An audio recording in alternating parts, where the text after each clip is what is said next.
നമസ്കാരം. ഗാസയിലെ Israel Hamas വെടിനിർത്തൽ ചർച്ചകൾ എങ്ങും എത്താതെ തുടരുകയാണ്. 500 ദിവസത്തിലധികമായി ഗാസയിൽ നടക്കുന്ന കൂട്ടക്കുരുതിയിൽ ഇതിനോടകം മരണസംഖ്യ 51,000 കടന്നു കഴിഞ്ഞു. യുദ്ധം ആരംഭിച്ചതിന് ശേഷമുള്ള ഏറ്റവും വലിയ മാനുഷിക പ്രതിസന്ധിയാണ് ഗാസ ഇപ്പോൾ നേരിട്ടുകൊണ്ടിരിക്കുന്നത്. ഗാസയിൽ തടവിലാക്കപ്പെട്ട ബാക്കിയുള്ള ബന്ദികളിൽ പകുതി പേരെയും വിട്ടയച്ചാൽ കരാറിന്റെ ആദ്യ ആഴ്ചയിൽ പകുതി ബന്ദികളെ മോചിപ്പിക്കുക, കുറഞ്ഞത് 45 ദിവസത്തേക്ക് വെടിനിർത്തൽ നീട്ടുക, സഹായം നൽകുക എന്നിവ ഉൾപ്പെടുന്ന ഇസ്രായേലി നിർദ്ദേശം ഈജിപ്ഷ്യൻ മധ്യസ്ഥർ പാസ്സാക്കിയതായാണ് ഉദ്യോഗസ്ഥർ അറിയിക്കുന്നത്. എന്നാൽ ഗാസ യുദ്ധം അവസാനിപ്പിക്കുന്നതിനായുള്ള ഇസ്രായേലിന്റെ ആവശ്യങ്ങളിൽ പ്രധാനം ഫലസ്തീൻ പോരാളികൾ നിരായുധരാകണമെന്നതാണ്. യുദ്ധത്തിന് സ്ഥിരമായ ഒരു അന്ത്യം കുറിക്കുന്നതിനുള്ള ഒരു വ്യവസ്ഥയായി ഹമാസിനെയും ഗാസ മുനമ്പിലെ എല്ലാ ഫലസ്തീൻ സായുധ വിഭാഗങ്ങളെയും നിരായുധരാക്കുക എന്ന ആവശ്യമാണ് ഇസ്രായേൽ നടത്തിയിരിക്കുന്നത്. എന്നാൽ ഹമാസിന്റെയും പ്രതിരോധ വിഭാഗങ്ങളുടെയും നിരായുധീകരണം എന്ന ഇസ്രായേൽ ആവശ്യം ഒരു ചുവന്ന വരയാണെന്നും അത് ചർച്ച ചെയ്യാൻ കഴിയില്ല എന്നും നിർദ്ദേശത്തോട് ഹമാസ് തിരിച്ചടിച്ചു കഴിഞ്ഞു. അതേസമയം മധ്യസ്ഥരിൽ നിന്ന് ലഭിച്ച ഗാസ വെടിനിർത്തൽ നിർദ്ദേശം പഠിച്ചുകൊണ്ടിരിക്കുകയാണെന്നും എത്രയും വേഗം അതിനോട് പ്രതികരിക്കുമെന്നും ഹമാസ് പ്രതിരോധ പ്രസ്ഥാനം പറയുകയാണ്. വരാൻ പോകുന്ന ഏതൊരു കരാറിലും സ്ഥിരമായ വെടിനിർത്തൽ, ഗാസയിൽ നിന്ന് ഇസ്രായേലി സൈന്യത്തെ പൂർണ്ണമായും പിൻവലിക്കൽ എന്നിവ ഉൾപ്പെടണമെന്ന് പ്രസ്ഥാനം ആവർത്തിച്ചു കഴിഞ്ഞു.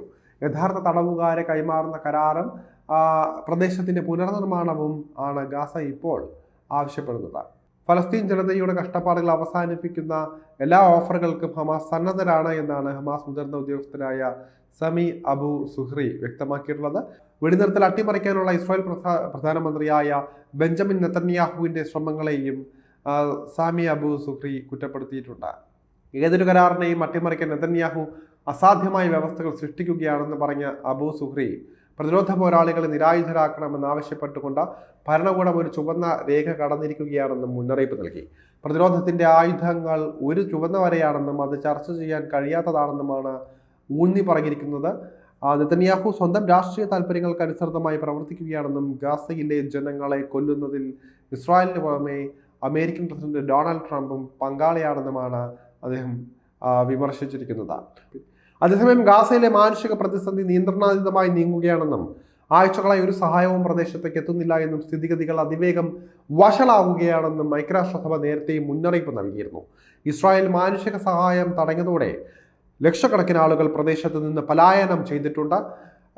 ഗാസയിലെ മാനുഷിക പ്രതിസന്ധിയെക്കുറിച്ച് ഐക്യരാഷ്ട്രസഭയുടെ മാനുഷിക ഏകോപന കാര്യാലയം അതായത് OCHA ഗുരുതരമായ മുന്നറിയിപ്പും നൽകിയിട്ടുണ്ട്.